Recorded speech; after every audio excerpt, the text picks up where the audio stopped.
সকাল সকাল ঘুম থেকে উঠেই দু ভাই বোনে বেরিয়ে পড়েছি একটা কাজের উদ্দেশ্যে।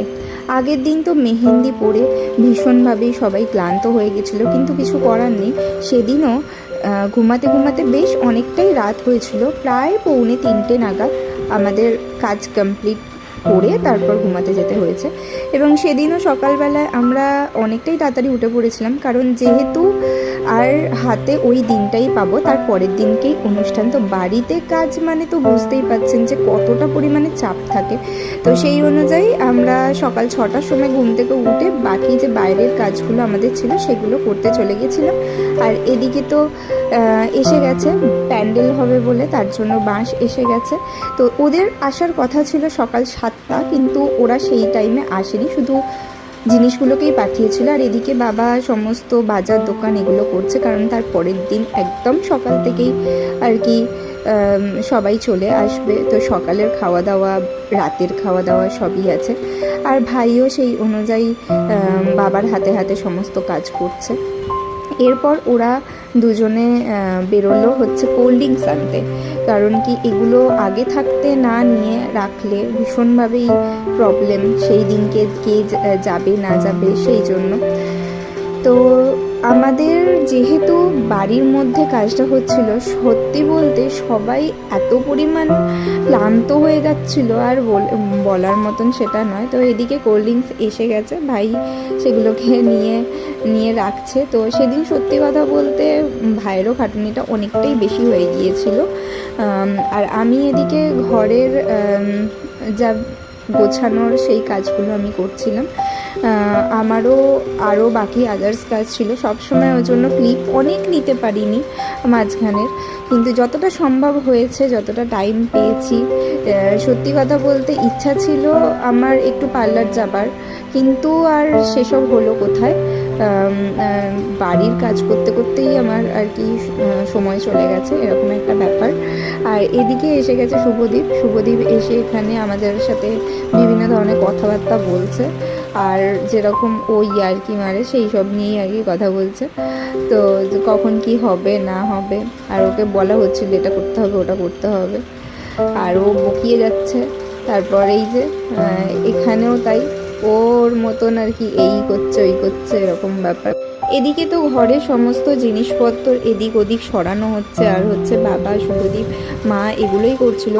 আর প্যান্ডেল যে করবে বলেছিল, তো তার তো সকালবেলা আসার কথা, কিন্তু তিনি আসেননি। আর সেদিনকে বিকালেই সুবীরেরও আসার কথা ছিল, কারণ কি ওর লাইট লাগানোর কথা ছিল। এবার সবই হবে সেই নিয়েই আমরা চিন্তা করছিলাম, কারণ কি তখন বেজে গেছে দুপুরবেলা, কিন্তু তখনও পর্যন্ত কেউ এসে পৌঁছায়নি।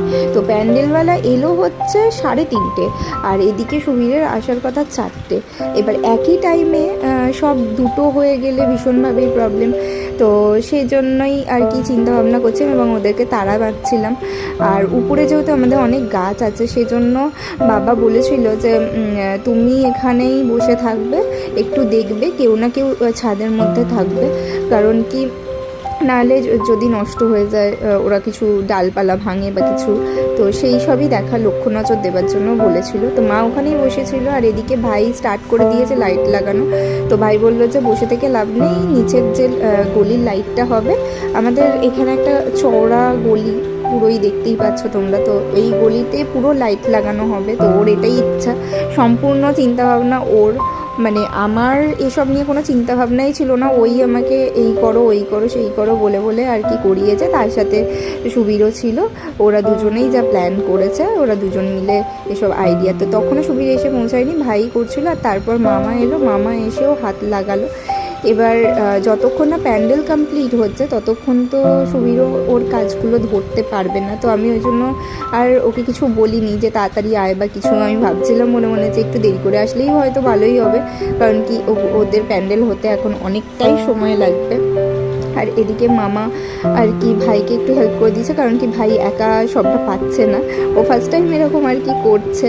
আর এগুলোই সত্যি কথা বলতে কি আনন্দ, যে নিজের হাতে একটা জিনিস করব, এগুলোই তো মজা একটা। তো সেই সব নিয়েই ও ভীষণ এক্সাইটেড ছিল আমার রেজিস্ট্রি নিয়ে, আমার থেকেও বেশি। তো মনোযোগ দিয়ে কাজকর্ম করছে। আর এদিকে এসে গেছে প্যান্ডেলের তিরপল যেগুলো হয়, তো সেগুলো এসে গেছে। আর ওদিকেও এসে গেছে সুবি, একদম 4:10 মধ্যে ঢুকে গেছে। তো আমি এবার ওটাই বলছিলাম যে তোরা এসে গেলি, কিন্তু ব্যাপারটা হচ্ছে আমার এখনও তো ওপরে কাজ চলছে, ওরা তো এখনও কমপ্লিট করেনি। ঠিক আছে, তোরা ততক্ষণ আর কি ঘরে বস, তারপর দেখা যাবে। তো সেই অনুযায়ী ওদেরকে ঘরে নিয়ে যাওয়া হলো, উপরটাও দেখে এলো ছাদে যে কতটা কি। ওদের অনেকটাই কাজ ছিল, উপরেও লাইট টাইট লাগানোর ছিল আর এদিকে ভিতরেও। তো সবাই ওদের জন্য ওয়েট করছে যে ওদের কাজ কখন কমপ্লিট হবে। এই যে ওরা ঘরেই বসেছিল, তারপর বললো যে না, বসে থেকে লাভ নেই, আমরা বাইরের কাজগুলো ততক্ষণ কমপ্লিট করি। তো সেই অনুযায়ী বাইরে এসে বাইরের যে কাজগুলো হচ্ছে সেগুলোই ও করছিল, আর মাঝখানে মাঝখানে আমি ছোটো ছোটো ক্লিপ নিচ্ছিলাম। আমার সত্যি কথা বলতে সেদিনকে বিকালের দিকটাতে সেভাবে কাজ ছিল না। হ্যাঁ, এটা ঠিক হচ্ছে কি ওটা ঠিক হচ্ছে বা সব দিকে লক্ষ্য নজর দেওয়া, এটাই আমার কাজ ছিল। তো আমি সেই সবই করছিলাম আর সবার হাতে হাতে যেটা চাইছিল সেগুলোই দিচ্ছিলাম, এইসবই আর কি করছিলাম। তো ভাই তো অনেকটাই লাগিয়ে নিয়েছে, দিয়ে আমাদের এটা মাল্টি কালার চুজ করা হয়, তারপর যে কি কি লাইট লাগানো হবে, বিভিন্ন কালারের লাইট ছিল, বেশ ভালো লাগছিল তখন এগুলো সবাই করছে দেখে, একটা অন্য রকমের আনন্দ হচ্ছে। সত্যি কথা বলতে বিয়ে বিয়ে ফিলিংস আমার একদমই আসেনি, কিন্তু আমার বেশ মজা লাগছিল ব্যাপারগুলোতে। তার মাঝখানে এসে গেল কোয়েল আগের দিনকে একটা ঘড়ি ফেলে গিয়েছিল, সেজন্য সেটা আনতে এসে সে আবার ইয়ার্কি মারছে যে হ্যাঁ আমি তো এসে গেছি আজকে থেকেই, এইসবই বলছে। তারপর এদিকে শুভদীপ ওর সাথে আবার ইয়ার্কি মারছে যে তুমি মেহেন্দি ভালো পড়ানো হয়নি, এই হয়নি, 500 টাকা রিটার্ন করো, এইসব আর কি ইয়ার্কি মারছিল। ও শাড়ি ফাড়ি সব কিছু নিয়ে চলে এসছে ওর মেকআপ আর্টিস্টের কাছে সব এগুলো দিয়ে আসবে বলে। আর এদিকে তারপর ও বসলো না, আর ঘড়িটা নিয়েই বললো যে না আমি চলে যাই, একদম কালকেই আসবো, আর আজকে বসবো না, ওর পড়ানো ছিল সেজন্য আর ওকে আমি আটকালাম না। তো এইসব করতে করতেই বেশ বিকালটা ভালোই কাটলো। তো সুবীরকে বললো যে আমি আসছি, তোমরা কাজ করো, আমার সাথে কালকে দেখা হবে বলে সেও চলে গেল। আর মোটামুটি এদিকের কাজ তো কমপ্লিট। আর সুবীরের সাথে এসেছিলো প্রিয়জিৎ আর অনির্বাণ, তো ওরাও আর কি এগুলোই করছিল সব। তারপর দিদা আর কি চাটা সবাইকে দিল, কারণ অনেকক্ষণ কাজকর্ম সবার চলছে। তো ভাই বললো যে আমি দিয়ে দিচ্ছি, সেসবই আর কি হচ্ছিল। আর সেদিনকেও আমাদের অনেক কাজই ছিল তারপর, কিন্তু সবই পেন্ডিং পড়েছিল, কারণ কি লাইট লাগানো আর প্যান্ডেল যতক্ষণ আমাদের কমপ্লিট হবে ততক্ষণ আমরা বাকি যে কাজগুলো সেগুলো করতেই পারবো না। তো সেই জন্যই আমরা চিন্তার মধ্যে একটু ছিলাম। তো যাই হোক, চা খেতে খেতে বিভিন্ন রকম আলোচনা হচ্ছে যে কি হবে না হবে, একটু ওরাও হাসি ঠাট্টা ইয়ার্কি এসব করছিল। তো মোটামুটি ডান। এদিকে মামা আর বাবাও একটু বেরিয়েছিল বাকি যে জিনিসগুলো মাসকাবাড়ি ছিল সেগুলো আনতে। আর এদিকে মোটামুটি আমাদের প্যান্ডেল ডান। সেই টাইমে ফোন করেছিল বৌদি, তো বৌদির সাথেও ভিডিও কল হলো। আর লাস্ট এই হচ্ছে আমাদের ফাইনাল রেজাল্ট। তো বেশ ভালো লাগছিল সত্যি, এক ঝটকায় দেখে হেব্বি লাগছিল পুরো গলিটা। তো এটা তো আমি দেখালাম এখন এই একটু দিনের আলো থাকতে থাকতে। তো ওপরটাও মোটামুটি কমপ্লিট হয়ে গেছে, এবার ওরা ধরবে ওপরটা। তো ওপরটা তখন প্রিয়জিৎ আর অনির্বাণের ওপর ছেড়ে দিয়েই আমরা বেরিয়ে পড়েছিলাম ওদের জন্য সব খাবার আনতে। তো আমি আর সুবি চলে গেলাম কদমতলার আমাদের স্পেশাল সবসময়ের রাজকেবিন থেকে নিয়ে নিলাম এগরোল নিয়ে চলে এলাম।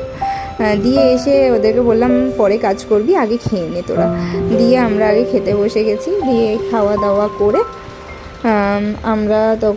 আমি তখন আর কি একটু ভিডিও কল করছিলাম, আর ওরা কাজ করছে। দেন ওরা কাজ করে ওরা বাড়িও চলে গেছে, অনেকটাই লেট হয়েছে, ওই ক্লিপগুলো কিছুই নেওয়া হয়নি। আর এদিকে জিজু, বৌদি, দাদাভাই সবার সাথে বেশ হাসি ঠাট্টা মজা হচ্ছিলো। তো ওসব করতে করতে আমি চলে গেলাম ছাদে। তখন বাজে রাত 2টো। তখন শুভদীপ আর বাবা দুজনে মিলে গাছগুলোকে আবার সাইড করছিল, কারণ আবার ছাদটা লন্ডভন্ড হয়ে গিয়েছিল এই প্যান্ডেলের জন্য।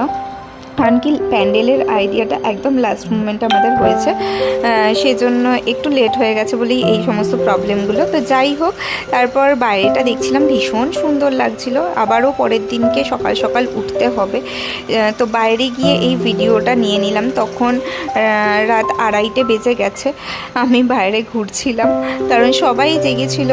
আর তারপরের দিনকে সকাল থেকে তো আরও চাপ, কারণ সবাই সকাল সকাল এসে যাবে বাড়িতে, তো সেজন্য আর দেরি করলাম না। তো দেখতে থাকো ব্লগটা, এবার রেজিস্ট্রির দিনকে কি হলো না হলো। তো এই ব্লগটা যদি ভালো লাগে তোমরা একটু শেয়ার করে দিও। টাটা সকলকে।